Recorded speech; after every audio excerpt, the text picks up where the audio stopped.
RCN. Le son de la différence.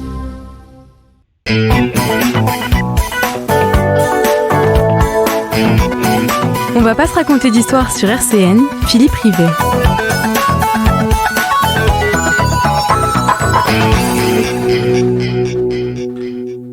Bonjour à toutes et à tous. L'émission de ce jour, vendredi 28 octobre, a été exceptionnellement enregistrée samedi dernier en raison de l'agenda particulièrement dense de l'invité. Mais fidèle à sa vocation, l'émission ne va pas raconter d'histoire, on ne va pas se raconter d'histoire, a été enregistrée dans les conditions du direct, sans coupure ni montage. La fraîcheur du direct donc, pendant 55 minutes avec Carole Grandjean, ministre déléguée chargée de l'enseignement et de la formation professionnelle auprès du ministre du Travail, du Plein Emploi et de l'Insertion et du ministre de l'Éducation nationale et de la Jeunesse. À 39 ans, nommé le 4 juillet dernier, vous faites partie de la garde macroniste montante. Vous êtes ancienne députée de Nancy, remplacée par votre suppléant Philippe Guillemard depuis votre nomination au gouvernement, mais vous restez conseillère municipale de Nancy dans le groupe d'opposition présidé par l'ancien maire Laurent Hénart. Bonjour Carole Grandjean, comment allez-vous ? Bonjour à toutes et tous, ça va très bien et vous ? Ça va. 11h midi sur RCN, on va pas se raconter d'histoire. Philippe Rivet. Pendant pratiquement une heure, nous allons évoquer avec vous, Carole Grandjean, votre carrière, vos attributions ministérielles et votre actualité plus largement. On évoquera aussi l'avenir, en particulier celui du macronisme et de l'après Emmanuel Macron. D'abord, un retour en arrière, pour revenir jusqu'à l'actualité. Sur votre parcours, vous êtes né à Suresnes en 1983. Vous avez achevé vos études supérieures à Lille avec un Master 2 en ressources humaines et management. Vous avez débuté votre carrière professionnelle à la Caisse d'épargne, puis vous êtes passé au groupe Elior, où vous étiez DRH jusqu'en 2017. Vous avez été saisi par le virus de la politique. Vous êtes présenté alors à l'élection législative, aux élections législatives sous l'étiquette En Marche. Vous avez été élu dans la première circonscription de Meurthe-et-Moselle, après avoir durement bataillé au premier tour contre le candidat soutenu alors par Laurent Hénart, Mostafa Fourard, aujourd'hui, donc, recteur de Toulouse.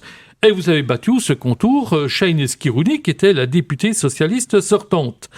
Vous êtes maman de 2 enfants et vous êtes aussi la fille de Denis Grandjean, qui a été longtemps adjoint d'André Rossineau, directeur de l'école d'architecture. Donc, la politique ne vous était pas une notion forcément très étrangère. Vous avez baigné quand même dans un milieu assez politique. Autre précision, vous êtes franco-britannique par votre maman, puisqu'elle est anglaise. Donc j'ai envie de vous demander, je me souviens que vous aviez été saisi d'effroi avec le Brexit. Aujourd'hui, en une seconde, quel est votre regard sur la situation en Angleterre ? C'est assez inquiétant de voir à quel point le Royaume-Uni a du mal à se sortir de ce contexte économique et social que nous vivons tous. Néanmoins, effectivement, on voit à quel point la politique au Royaume-Uni n'a pas réussi à trouver les voies et moyens pour protéger les concitoyens et investir pour préparer, j'ai envie de dire, la résilience du pays pour la suite de ces crises que nous rencontrons tous. Mais c'est vrai que on voit bien qu'ils ne réussissent pas à trouver ces solutions. Vous pensez qu'un jour, le Royaume-Uni se réarrimera à l'Union européenne ? Je pense qu'en tout cas, le contexte économique et social qu'il rencontre montre à quel point le choix n'était pas celui qu'il fallait faire vis-à-vis de l'Union européenne. Revenons à votre parcours parlementaire. Pendant votre premier mandat parlementaire, vous avez siégé au sein de 2 commissions, ce qui est plutôt rare, au sein de la Commission des affaires sociales et au sein de la Commission des affaires européennes. Vous étiez une députée discrète, mais fortement investie sur un certain nombre de dossiers, puisque vous avez été rapporteur ou co-rapporteur. Je ne vais pas tout énumérer, mais je vais mentionner notamment le projet de loi sur la liberté de choisir son avenir professionnel. Vous avez travaillé sur le socle européen des droits sociaux. En 2019, vous êtes missionné par Édouard Philippe, alors Premier ministre, sur un rapport sur les fraudes aux prestations sociales. On reviendra sans doute sur la question, alors qu'aujourd'hui, il y a un rapport qui vient de sortir pour dire qu'il y a 30 personnes, des personnes 30 personnes, des citoyens, qui n'accèdent pas aux droits auxquels Absolument. ils pourraient prétendre. Puis en 2020, vous êtes rapporteur du projet de loi sur la réforme des retraites, mais qui connaîtra, ma foi, une issue... Mais qui n'aura pas lieu, du fait, pour être plus précis, en raison de l'épidémie de Covid, mais ça réapparaît aujourd'hui plus que jamais dans l'actualité, puisque c'est là des engagements du président de la République. Et enfin, vous êtes manifestement, j'allais dire, si je complète, dans les petits papiers des autorités de la Macronie, puisque vous avez été chargé pendant la campagne présidentielle du groupe Travail, donc de travailler sur justement ce sujet emblématique qu'est le travail. Et aujourd'hui, il ne se passe pas un jour sans qu'un membre du gouvernement ne parle de la valeur travail. Donc votre nomination, finalement, était pas une surprise, un peu dans la suite logique, hein, même s'il y avait... je pense beaucoup de monde, quand on est député, on va être ministre, dit-on. Quand on est ministre délégué, on va être ministre à temps plein, enfin ministre plein d'exercice. Et quand on est ministre, on va être Premier ministre. Il paraît qu'après, on vise la présidence de la République. Il paraît que ça se passe comme ça en France. Vous nous direz si c'est votre ambition. Et donc vous êtes, pour la première fois, un ministre de l'enseignement professionnel à une double tutelle, à la fois le ministère du Travail, d'abord le ministère du Travail, hein, dans l'ordre, si j'ai bien lu la nomination officielle, puis le ministère de l'Éducation nationale, ce qui soulève un certain nombre de craintes et de convulsions dans le monde syndical. Faut-il voir un changement de paradigme ? L'Éducation nationale a-t-elle perdu tout pouvoir dans la formation professionnelle ? Vous nous le direz. Et plus largement, l'école est-elle en train de changer de mission ? Députée, je le disais, plutôt discrète. Vous avez la réputation d'être plutôt bûcheuse, d'être plutôt sur les dossiers que sur la rhétorique et les prises de parole. Vous êtes maintenant sous les projecteurs comme ministre. Hein, vous avez changé de statut, vous êtes ministre, vous êtes plus sous les projecteurs, sous le feu éventuellement des critiques, et notamment, vous avez découvert les joies de l'Assemblée nationale, mais de l'autre côté de la barrière, si j'ose dire, en remplaçant à plusieurs reprises Olivier Dussopt, le ministre du Travail. Est-ce que vous avez l'impression de tomber dans un chaudron ? Écoutez, en tout cas, c'est beaucoup, vous avez compris, de passion autour de ces questions d'emploi. C'est le dénominateur commun de mon parcours que vous avez retracé. C'est celui, au fond, de la place des compétences dans un parcours professionnel. Et c'est pour moi, évidemment, passionnant de pouvoir le porter à un niveau ministériel. Le trait d'union qui est fait entre l'éducation nationale et le travail sur les compétences qui sont les miennes, c'est-à-dire la formation. Permettez, Carole Grandjean, on reviendra sur tous ces sujets. C'était l'ambiance à l'Assemblée nationale qui est plutôt électrique. Ça vous a fait quelle impression, là, quand vous êtes arrivé, vous avez pris la parole, vous avez dit, je suis dans la fosse aux lions. Alors, l'Assemblée nationale, je la connais bien. L'Assemblée nationale, je la connais bien. Je connais du coup, effectivement, bien ses arcanes. Et donc, c'est pas tellement, pour moi, le sujet de découverte, ce qui est assez saisissant et pour moi... triste, c'est de voir finalement la sociologie de cette Assemblée nationale et de voir la manière dont les débats se passent avec des oppositions extrêmement principielles qui sont au fond dans la contestation et dans l'opposition de principe. Et je regrette que nous n'arrivions pas à avoir un débat dans l'intérêt de la France et des Français. Je continue votre portrait, on reviendra sur ces sujets. Vous avez eu aussi, c'est sans doute la rançon de la gloire, hein, dit-on, parlez de moi en bien ou en mal, mais parlez de moi, hein, on connaît la règle en politique. vous avez eu donc les honneurs, si j'ose dire, de l'émission Arrêt sur image et du Canard enchaîné. Hein, vous vous êtes fait épingler pour avoir, vous allez me dire si c'est vrai ou pas, fait pression sur France 3 afin de retirer une partie d'un article sur le site de France 3 dans lequel était évoqué le fait que vous ayez usé, là, entre guillemets, pas moins de 15 attachés parlementaires pendant votre précédent mandat. Donc, je disais, c'est la rançon de la gloire ou c'est la visibilité qui fait que maintenant les moindres faits et gestes sont vraiment comptabilisés, remarqués, épinglés? Sur le fond, cet article était, mal renseigné, et c'est dommage que le journaliste n'ait pas pris la peine de se renseigner et d'enquêter, de manière un peu qualitative. Mais sur la plainte qui était faite sur le fait que j'ai demandé ou pas un retrait d'articles, c'est complètement faux. Je l'ai dit, ni mon cabinet ni moi n'avons rien demandé de ce type. Je pense qu'il faut s'adresser à France 3 pour le reste et je crois qu'ils ont d'autres certains sujets internes et je les laisse répondre à vos sollicitations. Donc, mais en tout cas, pour ma part, je n'ai vous avez employé combien d'attachés demandé. Parlementaires, pour être précis, pendant Écoutez, le premier mandat en fait, si vous voulez, dans le décompte qu'ils font, vous avez un sujet sur... ils comptabilisent tout, même les périodes d'essai, par exemple, ou les stagiaires. Et donc, effectivement, j'ai eu des gens en période d'essai que je n'ai pas conservé, 1 ou 2 CDD, 2 ou 3 CDD qui étaient sur des missions très particulières dans le cadre des missions que vous avez pu évoquer, et puis des stagiaires. Et donc, évidemment, quand sur 5 ans, vous comptabilisez les stagiaires, les CDD et les députés ont l'habitude et les personnes... de prendre des stagiaires. Puis j'en ai pris beaucoup, et notamment des stagiaires de 3e. Peut-être qu'on y reviendra. Mais j'ai pris beaucoup de stagiaires. J'ai pris aussi quelques CDD sur des missions que vous avez pu évoquer. Et j'ai pris aussi des personnes qui, en période d'essai, ne répondaient pas à l'exigence d'une mission très particulière qui demande énormément de compétences et de disponibilité. Et donc, j'ai envie de dire, c'est aussi la responsabilité d'un employeur de se dire rapidement si effectivement on va continuer ensemble ou pas. Donc voilà, sur 5 ans, ça me paraît pas incroyable.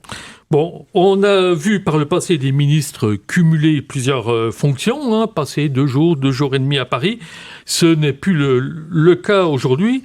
On dirait que ministre est devenu un full-time job, un métier à temps plein, en bon français, sous la férule de l'infatigable locataire de l'Élysée qui, paraît-il, continue d'envoyer des SMS à 2h du matin. C'est votre cas, là? Vous êtes de temps en temps harcelé la nuit par un SMS élyséen qui vous dit demain matin 7h, petit déjeuner sur tel ou tel sujet, non? Écoutez, le gouvernement, sous l'impulsion de la Première ministre, est évidemment au travail. Notre mobilisation, elle est complète. Elle est évidemment, elle dépasse le cadre horaire de ce qu'on pourrait imaginer dans certains métiers. Mais au fond, peu importe, notre objectif, c'est de faire progresser les sujets, de répondre aux attentes des Français, d'améliorer le quotidien et de préparer l'avenir. Et donc, on est là pour ça. Bien sûr, je suis moins présente à Nancy, mais je reviens quand même très régulièrement les week-ends parce que c'est mon fief. Et donc, vous voyez, j'y suis presque tous les week-ends. Et c'est important pour moi de l'être parce que c'est ma vie, c'est la vie. Mais évidemment, ça ne nous empêche pas d'être sur le pont 7 jours sur 7. Enfin, on va se dire les choses franchement. Oui. Comment vous avez appris votre nomination au gouvernement par un communiqué de l'AFP ou vous avez été prévenu avant là? Non, j'étais prévenu avant. Parce que ça dépend des ministres. Il y a des ministres qui ont appris ça à la télévision. Est-ce que je veux savoir si c'était votre cas ou pas? J'ai été prévenu avant et absolument pas par la presse. Vous avez hésité ou vous vous êtes dit c'est super, là, c'est ce que j'attendais depuis longtemps? Je n'avais aucune hésitation. Franchement, cette mission qui m'est confiée est passionnante. C'est pour moi le ministère des compétences, celui pour lequel, encore une fois, j'ai presque dédié mon parcours professionnel, celui de l'emploi, des questions relatives au travail et celui donc de la plus noble des missions de DRH qui est celui des compétences et donc des compétences tout au long de la vie, de la préparation des compétences pour se préparer à un métier et puis aussi celui des compétences pour qu'elle s'ajuste au monde de l'emploi et aux évolutions de la société. Justement, en préparant cette émission, j'ai bien sûr vu le lien entre vos engagements précédents autour de la formation à votre nomination. Je me demandais si c'était pas un atavisme familial, là, puisque votre papa était directeur de l'école d'architecture. Et au fil de mes lectures, pour préparer l'émission, j'ai retrouvé des grands gens en Meuse. Je ne sais pas si c'est lié, si vous avez de la parenté meusienne. Alors, pas que je il y a sache. des grands gens au 19e siècle qui ont été instituteurs de père en fils de 1821 à 1925. Écoutez, pas que je sache, mais peut-être.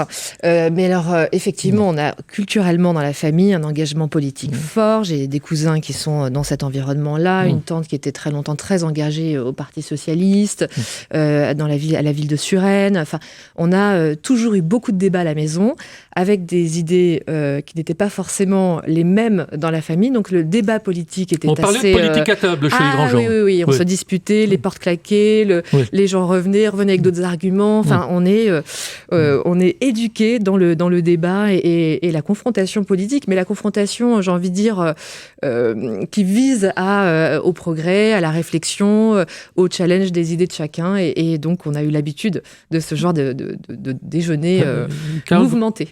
Carole Grandjean, au fil de notre conversation, le temps tourne, mais je vais me permettre de vous poser une petite devinette. Je vais vous lire un petit texte et vous allez me dire de qui ça peut être.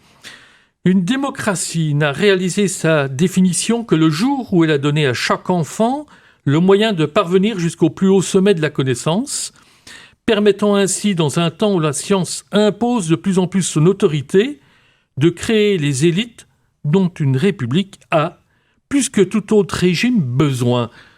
Ce texte remonte à quand et qui peut l'avoir prononcé ou écrit ? Ah, la colle.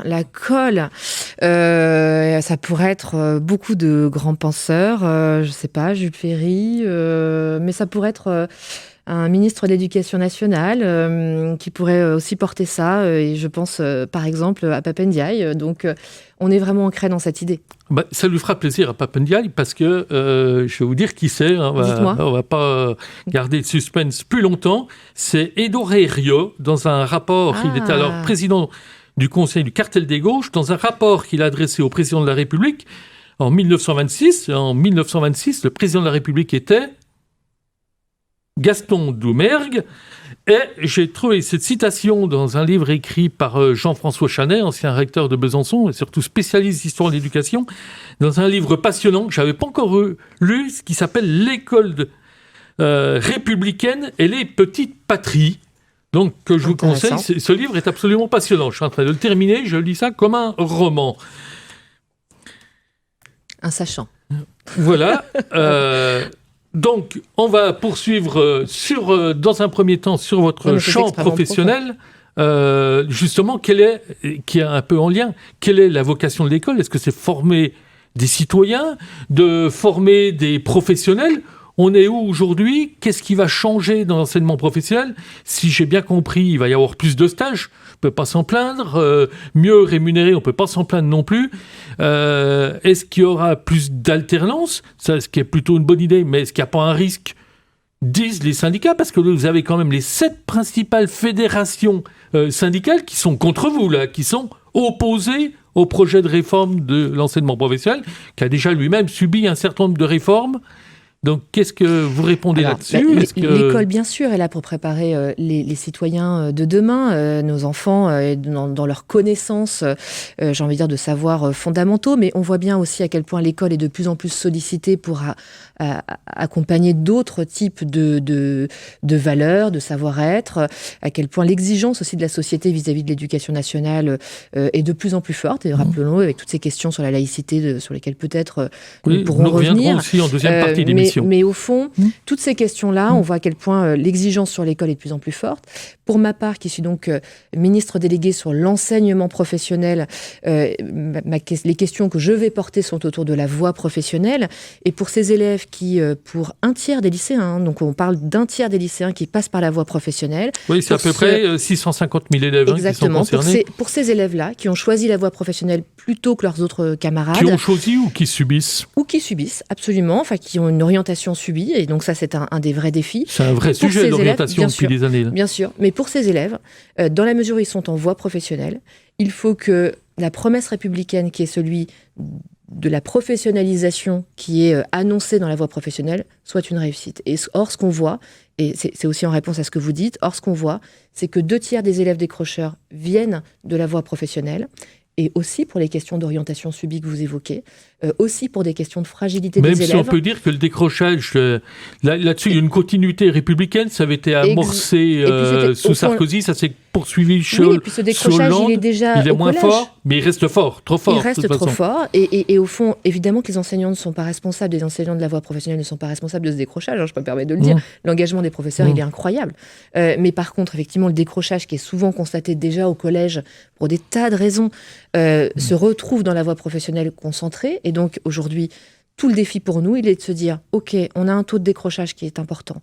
On a un taux d'insertion professionnelle à l'issue de la voie professionnelle, du lycée professionnel, qui n'est pas très bon, puisqu'on n'a qu'un élève sur 2 qui arrive à s'insérer professionnellement. Et qui est contrasté. On va dire que dans le domaine secondaire, tout ce qui est industriel, pour faire simple, c'est plutôt pas trop mauvais. Par contre, tout ce qui est tertiaire, bureau administratif, c'est une catastrophe. Voilà, on parle de moyenne et on voit qu'on a des lycées professionnels qui ont des initiatives, ont des filières qui sont insérantes, ont des réussites incroyables.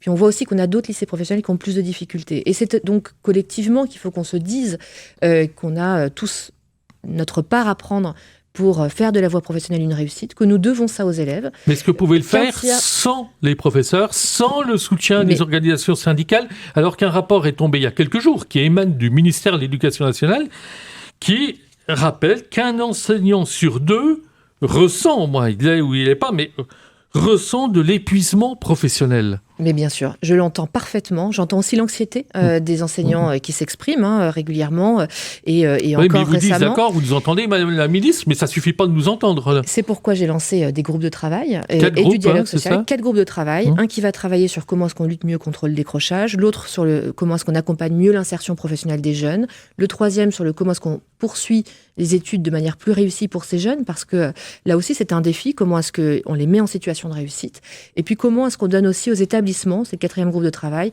plus de marge de manœuvre pour qu'ils puissent porter des projets, répondre soit à la fragilité de leurs élèves, soit aux évolutions de leur secteur d'activité, soit... Peu importe, au fond, l'initiative de l'établissement pour mieux faire réussir les élèves, tout en maintenant, tout en conservant le caractère national du diplôme. Mais est-ce que vous ne trouvez pas C'est dans le dialogue confronté, social. Carole Grandjean, est-ce que vous ne trouvez pas confronté, comme vos prédécesseurs, à un vrai paradoxe, j'allais quasiment dire une aporie, à la fois les enseignants demandent plus de marge de manœuvre, mais en même temps en disant attention, ça nous donne trop de marge de manœuvre, on va devenir des établissements indépendants complètement coupés de la structure éducation nationale. On voit toutes les réserves que suscite le projet que le président de la République a lancé à Marseille. Est-ce que finalement vous n'êtes pas face à une situation, j'allais dire, insoluble? Moi, je veux absolument rassurer chacun sur le fait que la voie professionnelle, les lycées professionnels restent dans le giron de l'éducation nationale, que nous n'avons en aucun cas l'intention de diminuer des effectifs ou quoi ou qu'est-ce, qu'au contraire, notre ambition, elle est de faire de la voie professionnelle une voie de réussite, une voie d'excellence qui permette à chaque élève de réussir selon son propre chemin. Et pour cela, nous sommes prêts à investir sur les lycées professionnels. C'est mais la selon première son fois... propre chemin, est-ce que ça veut dire aujourd'hui, il y a une certaine souplesse. Un élève peut commencer en voie scolaire, passer en alternance, par exemple, revenir éventuellement en voie scolaire. Est-ce que ça par va exemple, être maintenu? Ça pourrait, bien sûr. Vous voulez augmenter le temps de stage? Je crois que c'est demandé surtout par les employeurs et sans doute avec raison. C'est demandé par les élèves et les familles. Les élèves et les familles. Mais en même temps, est-ce qu'il n'y a pas un risque de réduire encore davantage l'enseignement des matières fondamentales, français et maths, qui ont été déjà considérablement réduits, qui ont été réduits à peu près de 3 heures déjà par Jean-Michel Blanquer. C'était peut-être pas l'initiative la plus heureuse. Vous savez, je n'ai eu de cesse de faire des déplacements depuis ma nomination. J'ai rencontré donc des centaines d'élèves et je reçois les fédérations de parents d'élèves. Il n'y en a pas un, qui m'a dit qu'il ne souhaitait pas effectivement qu'on renforce le lien entre l'école et l'entreprise, qu'on renforce ces périodes de formation en milieu professionnel, parce qu'elles sont extrêmement apprenantes et qu'elles donnent du sens à l'élève. Et le renforcement des matières je me permets, générales. mais il n'y en a pas un qui m'a dit ça. Mais il n'y en a pas un non plus qui m'a dit qu'on ne voulait pas devenir de futurs citoyens éclairés avec la capacité, évidemment, de savoirs fondamentaux, de lecture, d'écriture, de calcul, d'histoire-géographie, de capacité à réfléchir. Et donc ça aussi, et à s'exprimer, bien sûr. Et ça aussi, c'est un engagement que nous tenons extrêmement clairement dans le projet qui est le nôtre. Et c'est tout l'intérêt des groupes de travail, c'est que je n'ai pas écrit la réforme parce que je veux que nous écrivions ensemble. Et donc ça peut donner l'impression finalement de ne pas savoir où on va, mais j'ai envie de dire, saisissons cette opportunité de répondre aux 2 enjeux, faire réussir les élèves, mais aussi donner de meilleures conditions d'exercice aux enseignants. C'est là aussi mon défi, c'est dites-moi comment est-ce que je peux vous aider pour que vous soyez aussi en situation de mieux faire réussir les élèves. Une meilleure formation pour les enseignants aussi. Une meilleure formation pour les enseignants, ça fera partie des pistes qui seraient abordées, et de l'investissement aussi pour mieux former les enseignants. On a une académie qui a été créée sur cette académie Nancy-Metz, mais nous devons effectivement mieux accompagner les enseignants, notamment ceux de la voie professionnelle, qui sont extraordinaires, parce qu'ils ont souvent des méthodes pédagogiques qui sont très différenciées selon les difficultés des élèves. Qui sont plus concrètes. Oui, il y a des profils mixtes entre les apprentis, ceux qui sont en statut scolaire, donc ceux qui ne font pas d'apprentissage et ceux qui font de l'apprentissage. Ils sont extraordinaires parce qu'ils ont et ça marche plutôt bien. Il y avait une appréhension là-dessus, mais on s'aperçoit que ça marche plutôt bien. Mais oui, mais ils ont vraiment développé des approches pédagogiques très différenciées, et c'est aussi à nous de les aider à pouvoir s'appuyer sur des outils, sur du temps aussi de coordination, il y a plein de sujets qui sont aujourd'hui soulevés et qui feront l'objet de discussions dans les groupes de travail. Pour revenir sur les filières qui sont peu favorables à l'insertion professionnelle, est-ce que vous aurez le courage, comme ministre, de fermer un certain nombre de filières, un certain nombre d'établissements? Bon, vous allez me dire que ça relève des régions. Le Conseil régional du Grand Est, dans sa session plénière de la semaine dernière, a décidé, a annoncé qu'ils allaient fermer une dizaine d'établissements, notamment d'établissements professionnels, parce qu'il n'y a pas assez d'élèves, parce qu'il y a des filières qui sont aujourd'hui, caduques, qui n'ont plus d'intérêt. Est-ce que vous allez le soutenir là-dessus et prendre aussi des initiatives pour réorienter un certain nombre de jeunes et non pas les envoyer directement dans des impasses ? Nos indicateurs, ils sont clairs. C'est comment est-ce qu'on réduit le taux de décrochage, comment on améliore le taux d'insertion et comment on améliore le taux de poursuite d'études. Ça veut dire que probablement on a des filières qui sont moins insérantes, qui permettent moins l'insertion professionnelle. Et donc, il va falloir que les régions et les recteurs se posent ensemble la question de certaines filières, et donc ce qu'on appelle des cartes de formation, de voir comment est-ce qu'on répartit les formations et comment est-ce qu'on prépare sur des filières qui sont insérantes. Vous savez qu'à chaque fois, c'est douloureux, c'est très facile d'ouvrir une filière, c'est très difficile d'en fermer. C'est pas l'État qui va décider, donc je tiens à le dire, c'est pas une décision qui vient d'en haut et du ministère depuis Paris, c'est bien les territoires qui vont décider quels sont les besoins pour préparer l'avenir. Quand vous dites ça, on n'est pas sur des réponses à court terme. La responsabilité totale sur les collectivités. Mais surtout, je veux qu'effectivement, les collectivités et les recteurs qui connaissent le territoire, qui connaissent aussi la réalité des élèves, la réalité économique du territoire, les autres formations qui existent sur le territoire. Enfin, il faut bien connaître le territoire. Donc pour là, on peut dessiner cette transmettre orientation. À Jean Rotner, qu'il aura le soutien de Carole Grandjean, mais bien sûr. établissements. Et je reçois tous les présidents pas qui ferment les établissements. Je reçois tous les présidents de région en les encourageant à réfléchir avec les rectorats à quelles sont les filières de demain. Et quand je dis de demain, c'est pas de court terme, c'est de quelles sont les filières d'avenir sur lesquelles on prépare nos jeunes pour la suite. Et évidemment, j'entends ce que me disent certains. Et par exemple, là, sur cette académie, depuis 3 ans, on a moins 9400 élèves rien que sur l'académie. Rien que cette rentrée-là, on en a moins 3000. Donc je ne peux pas non plus contester ces chiffres. Et effectivement, si j'ai des lycées professionnels qui ne trouvent plus d'élèves... Notamment pour des raisons historiques qui sont en surnombre, notamment en Moselle. On a une densité aussi de lycées professionnels, et puis on a une démographie, on a beaucoup moins d'élèves qui arrivent, et donc c'est une réalité. Mais il faut le faire avec, j'ai envie de dire, beaucoup de précautions, et c'est ce que font les régions avec le concours des rectorats. Avant de passer à la première respiration musicale, qui sera, je le rappelle à chaque fois dans cette émission, à l'initiative de l'invité, une question sur les ruptures de contrat d'apprentissage, parce qu'on dit l'apprentissage, c'est génial, c'est effectivement une très belle idée, enfin, ça se passe globalement bien, mais il y a parfois des secteurs où il y a quand même jusqu'à 40%, voire plus de ruptures, soit de la part de l'apprenti, soit de la part de l'employeur, parce que les employeurs ne sont pas forcément toujours outillés, si j'ose dire, pour avoir des maîtres d'apprentissage, et d'autre part, du côté des apprentis, c'est pas toujours évident, du côté des familles, de favoriser la mobilité, il y a parfois une réticence même, pas seulement pratique, mais culturelle à la mobilité. Donc, comment vous comptez c'est une formidable transformation qui a été faite sur l'apprentissage. On a presque triplé les apprentis en France en 5 ans. On est aujourd'hui à 732 000 apprentis. Et mais là, je vous arrête tout de suite parce que dans les chiffres, vous mettez aussi l'apprentissage du supérieur. C'est quand même des profils différents des apprentissages. Bien sûr, ce sont des apprentis. Et d'ailleurs, ils font partie de la valorisation de l'image de l'apprentissage parce que culturellement, il y a un changement d'image qui a été opéré sur l'apprentissage et c'est une formidable réussite aussi grâce à l'apprentissage dans l'enseignement supérieur. Sur les ruptures, on a quand même un taux d'insertion de l'apprentissage à plus de 70%, près de 72%. Donc c'est un taux d'insertion qui est très très bon et qui montre que l'apprentissage est une vraie voie de réussite pour l'insertion professionnelle. Mais néanmoins, on voit qu'il y a effectivement des taux de rupture pour des raisons en fait très différentes. Ça peut être parfois parce qu'il y a une proposition d'embauche en amont du diplôme, ou alors parce qu'effectivement il y a des difficultés qui sont rencontrées entre l'apprenti et son tuteur, ou pour des difficultés économiques, ou aussi parce que le jeune n'est pas prêt en fait à faire de l'apprentissage et que le rythme entre apprentissage et formation et entreprise est trop compliqué.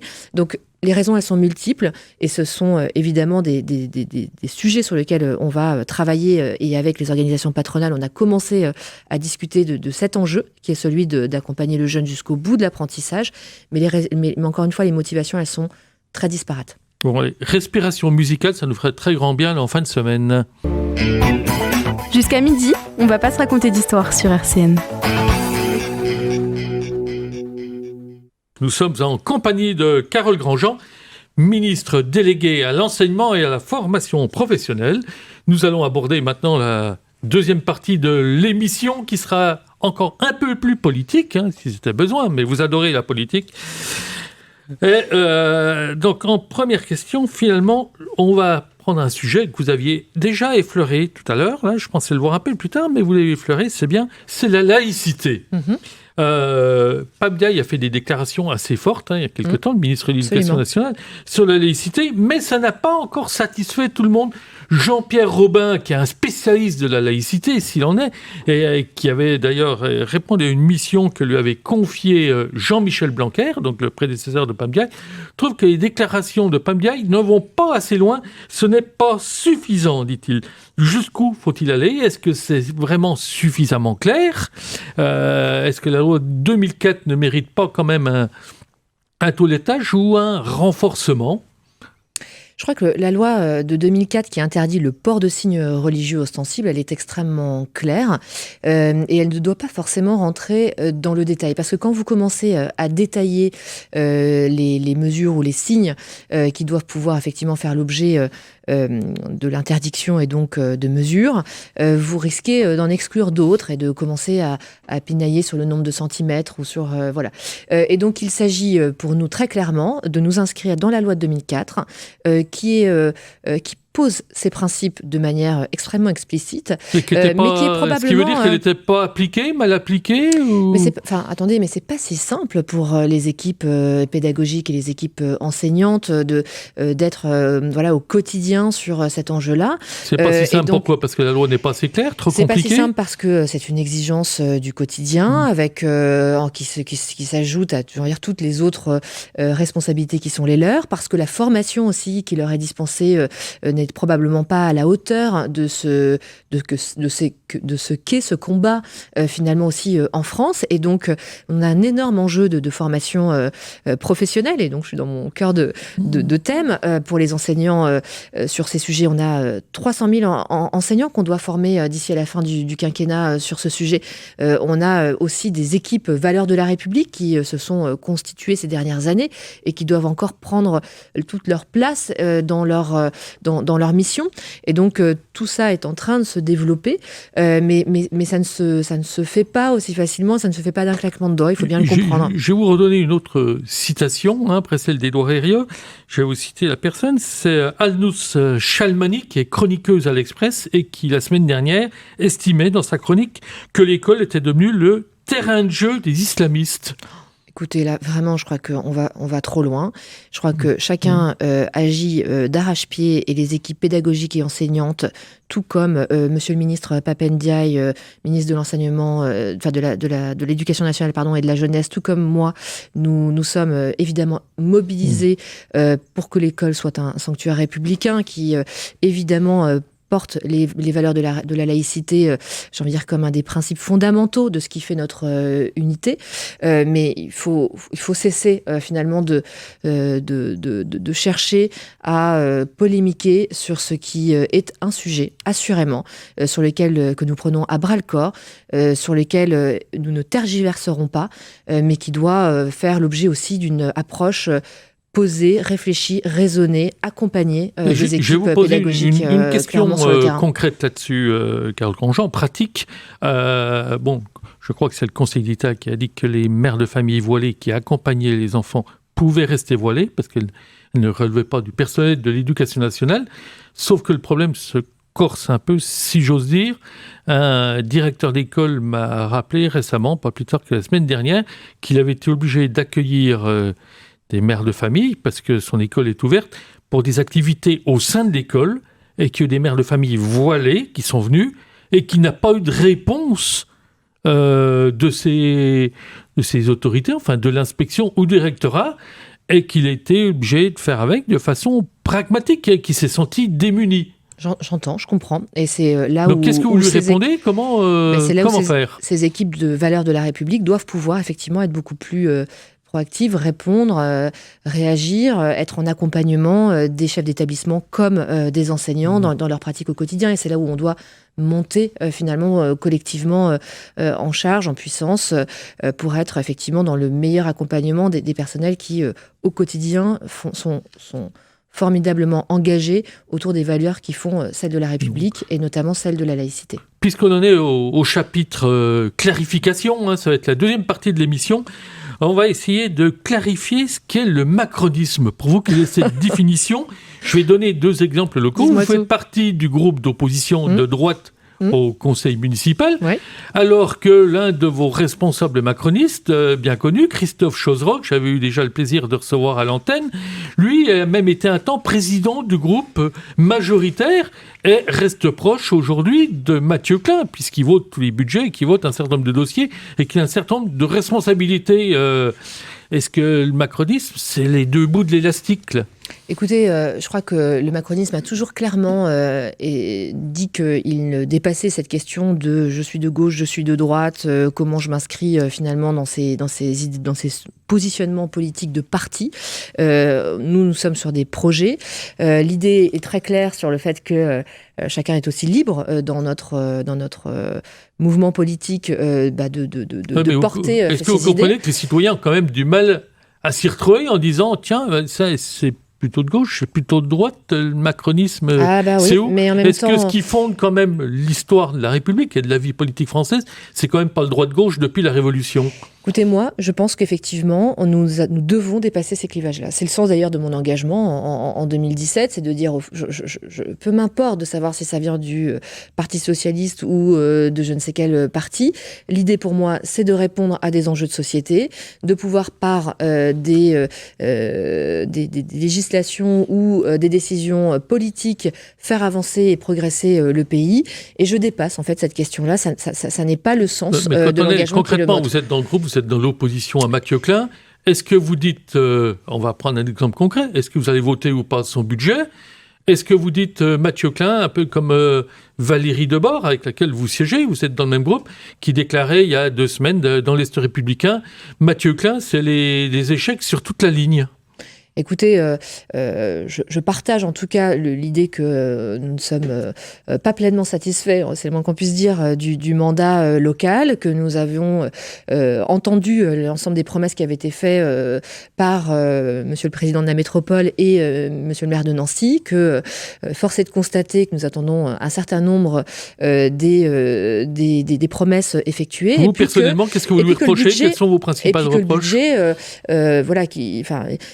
dont il met toujours le singe sur l'épaule de l'État, n'est pas maîtrisé. Et je pense au tram, par exemple, ces choix de troller sur Nancy, qui sur les questions budgétaires avaient été annoncés sur du hors-taxe. En fait, finalement, c'était sur du toute taxe comprise, finalement, c'est du hors-taxe. Enfin, le budget, il n'est pas maîtrisé.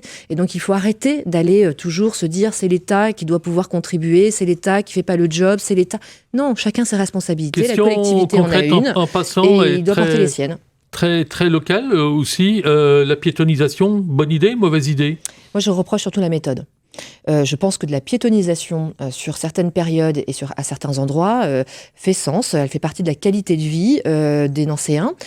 Pour autant, je ne suis pas convaincue ni dans la méthode de la précipitation, ni dans la méthode de l'application complète toute la semaine, toute l'année, à Nancy, qu'il faut quand même se le dire, et pas toujours dans des températures et des climats, j'ai envie de dire, toujours aussi favorables que dans d'autres régions.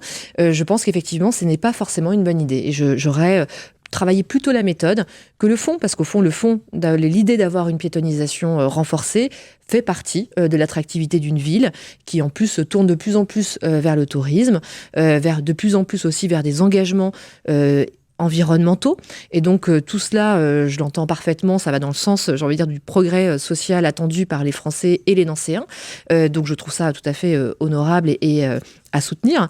Néanmoins, dans la méthode, je crois qu'on va très vite et que c'est pas forcément adapté à la ville de Nancy. Pour rester quelques instants sur les climats municipaux, on parle beaucoup déjà des prochaines municipales qui sont prévues en 2026, là, si je ne me trompe pas. Donc on a encore. Est-ce que vous ne pensez pas que c'est un peu tôt on a parler de ça ? peut-être encore un peu de temps, mais tout le monde en parle et notamment on sent qu'il y a déjà des velléités de candidature. Est-ce que vous êtes prêt à vous ranger derrière Laurent Hénart ? Est-ce que vous-même vous auriez pas, finalement, après tout, vous pourriez avoir cette ambition, vous êtes ministre, vous présentez, vous comme chef de file aux prochaines municipales, ou si vous pensez, comme François Werner, qui dit « Oh là, c'est pas le moment, restons humbles, on sort d'un échec cuisant, il faut qu'on se reconstruise, qu'on réfléchisse et tout. C'est pas vraiment le moment, restons prudents. » Écoutez, vous savez, moi, ça me paraît, ces échéances-là sont lointaines. Je crois qu'on a tous été élus ou mandatés sur des responsabilités sur lesquelles on doit donc déjà agir. Pour ma part, aujourd'hui, je suis ministre déléguée de l'enseignement et de la formation professionnelle, ce qui n'est pas anodin. Donc, j'ai une feuille de route que je compte bien mener. Je compte aussi, bien sûr, m'impliquer à l'échelle locale. Je le fais. J'ai conservé mes mandats de conseillère municipale et métropolitaine. Une candidature n'est pas à exclure ou vous êtes en train de la mûrir ? En tout cas, j'ai la volonté d'être active dans mon mouvement, de le faire vivre, de le faire aussi prospérer. Je pense que nous devons effectivement avoir une place dans ces échanges et dans ces réflexions locales. J'espère aussi que nous aurons de plus en plus de personnalités qui émergeront parce que je suis vraiment profondément convaincue, encore comme en 2017, du fait que le non-cumul des mandats... Une personnalité qui peut s'appeler Carole Grandjean ? Mais qui peut s'appeler plein de gens, en fait. Enfin, ne restreignons pas la question aux personnalités qu'on connaît déjà. Il peut y avoir des personnes qui émergent, il peut y avoir le non-cumul des mandats fait sens pour moi et dans le temps et dans les modalités. Donc, voilà, on est bien trop tôt. Vraiment bien trop tôt. Dans les échéances, une élection cache toujours une autre en France. On va revenir au niveau national. On sait qu'Emmanuel Macron, là, constitutionnellement, ne peut pas se représenter au terme de son deuxième mandat. Il y a déjà un certain nombre de personnalités qui sont déjà dans les starting blocks, sans le dire ou tout en le disant. Allez, on va citer Édouard Philippe, Bruno Le Maire, Gérald Darmanin, François Bayrou. Vous avez déjà une préférence ? Mais vous comprenez qu'on vient d'être élu depuis quelques mois. Donc, mais vous savez qu'un président, ça ne se fabrique pas 6 mois avant. Non, mais j'en suis vraiment pas là. Enfin, c'est-à-dire que là, on vient... Enfin, moi, j'ai été nommée le 4 juillet dernier. Je suis, à quelques mois de cette nomination. Non, mais vous avez un petit faible pour l'un de mais non, mais j'en suis pas là. collègues. J'en suis pas là. Moi, je suis derrière un président de la République, derrière une première ministre, dans le cadre d'un gouvernement qui a des choses à faire. Je pense que les Français attendent de nous, non pas qu'on fasse cette politique-là, mais qu'on soit dans l'action et dans la réponse aux enjeux qui se posent à nous. Et déjà, votre conviction profonde, vous pensez que le mandat va tenir là, sans dissolution, où vous dites tous les matins, là, il faut que je refasse ma valise parce que le gouvernement, l'Assemblée nationale va être dissoute par le président de la République. Là, vous l'avez compris, j'ai une feuille de route. Je pense qu'effectivement, les enjeux sont puissants. On entend bien, mais ça, on va sortir la langue de bois et vous dire, est-ce que c'est quelque chose qui vous inquiète ? Est-ce que le climat politique vous inquiète ou vous agace ou vous dites finalement ça fait partie des... Le climat politique, il est évidemment inquiétant et j'ai envie de dire un peu désespérant, c'est-à-dire qu'on n'arrive pas à avoir un débat constructif avec des oppositions qui se posent en responsabilité.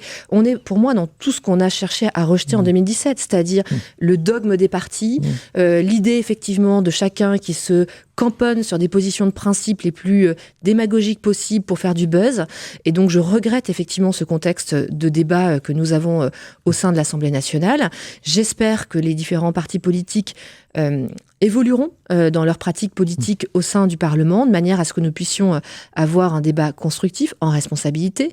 Nous avons ouvert à maintes reprises la voie du dialogue. Entre guillemets, une opposition fréquentable avec laquelle il y a possible de dialoguer. Mais pour nous, toute opposition est fréquentable, c'est la démocratie. Et donc, je respecte et nous respectons... Fréquentable, y compris le Rassemblement national. Mais écoutez, à un moment donné, évidemment que je ne partage en rien ni valeur, ni idée, ni rien. En tout cas, l'idée, et nous ne serons pas dans une discussion et du j'ai envie de dire, de l'accord, du compromis avec les uns et les autres. Mais j'espère que chacun prendra ses responsabilités dans l'Assemblée nationale et que lorsque nous avons des débats autour de sujets de société qui répondent aux enjeux et aux problématiques des Français, chacun prendra ses responsabilités pour ne pas bloquer.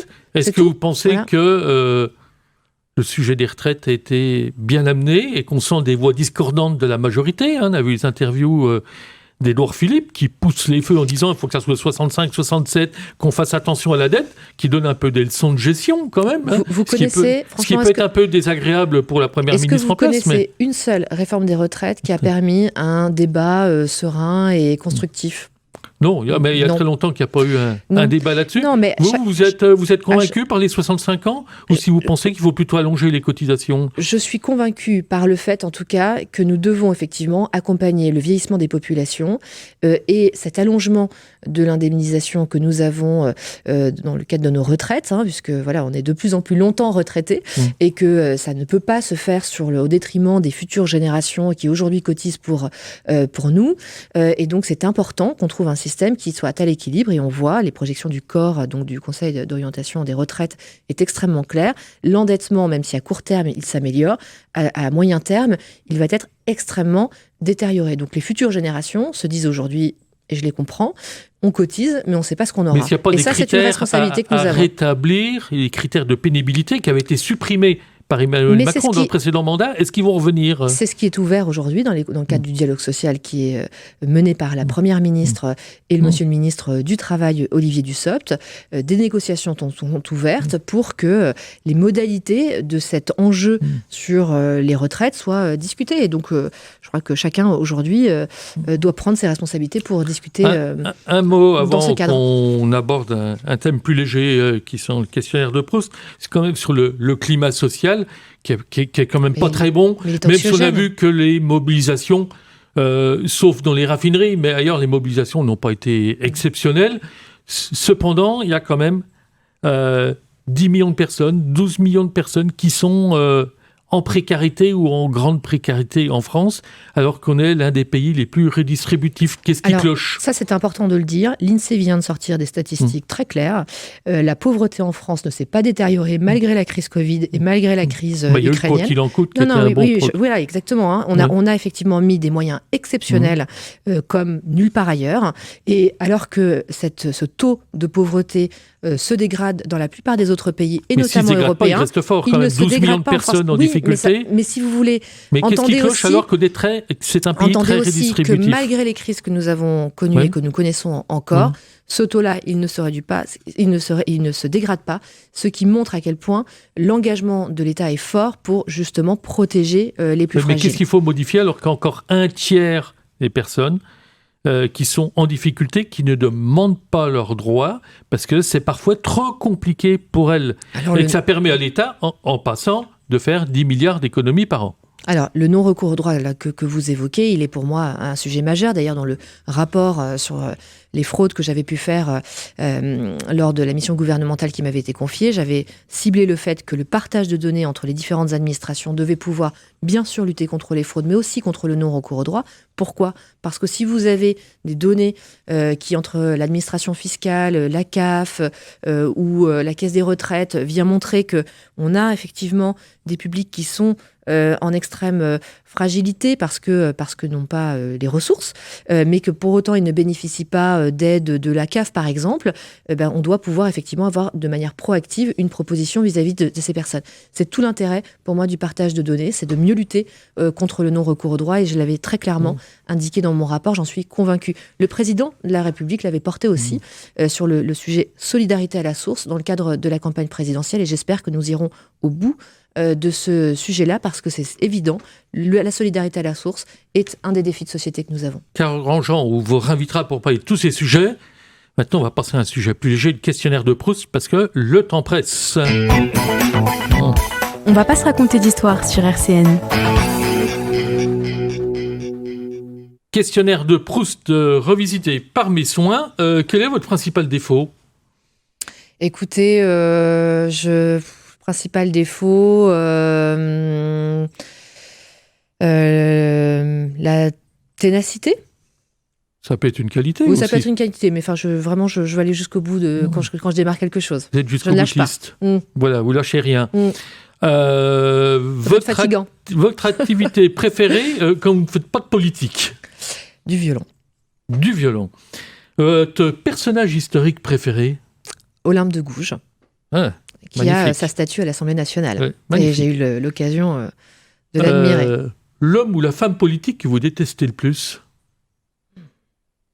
Oh, je vais botter en touche sur une question comme ça, je ne sais pas. Ça peut être un personnage historique, je vais vous sauver la mise. Je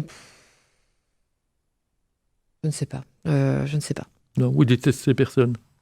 Non, je ne suis pas dans ce registre-là, non, pour vous être êtes pas très dans le franche. registre, très bien. Voilà, donc, je ne sais pas. Je remets les couverts. Votre candidat préféré pour la prochaine présidentielle ? Je botte en touche aussi. J'en suis pas là. Sincèrement, on vient de démarrer un mandat, on a tout à faire. Bon. Allez, on passe à la question suivante. Votre livre de chevet, c'est le code du travail ou le code de l'éducation ?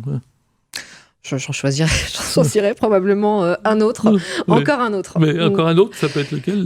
Écoutez, il y en a plein. J'ai adoré Ravage de Barjavel, mais Les raisins de la colère. Voilà, il y en a plein des formidables livres qui sociologiquement aussi parlent de choses extrêmement puissantes. Ce que vous détestez le plus de la vie politique ? L'injustice ou sa violence aussi. Bien, et je vous avais demandé votre auteur préféré. Vous venez de donner. On ne va pas forcément aller jusqu'au 10 parce qu'on est pris par le temps. On va continuer. Et quand même, la question surprise, bien sûr. Ce que vous n'avez jamais déclaré publiquement et que vous allez oser avouer aujourd'hui et déclarer là. Les gens qui viennent à ma place vous répondent à ce genre de questions ? Absolument.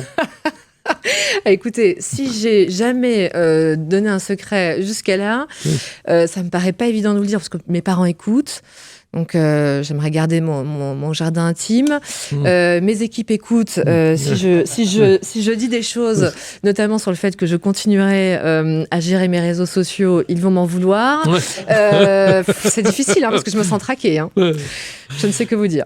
C'est vrai. Voilà, je fais appel à mon avocat Philippe Guimard. Bon. Et juste pour la route, la petite question post-it, comme ça, et on terminera par Moon River de Mélodie Gardot, qui était passée par le NJP, et puis qui se trouve qui a des racines aussi anglo-saxonnes. Oui, très super. La petite question post-it, un patron a le droit de s'augmenter de 52% son salaire ? Je comprends, techniquement, il a le droit, mais je comprends le choc et franchement la gêne que ça représente pour nous tous de constater effectivement ce type d'augmentation dans une période si difficile.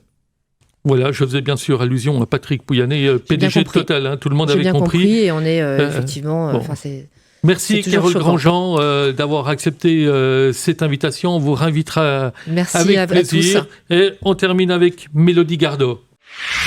RCN, www.rcn-radio.org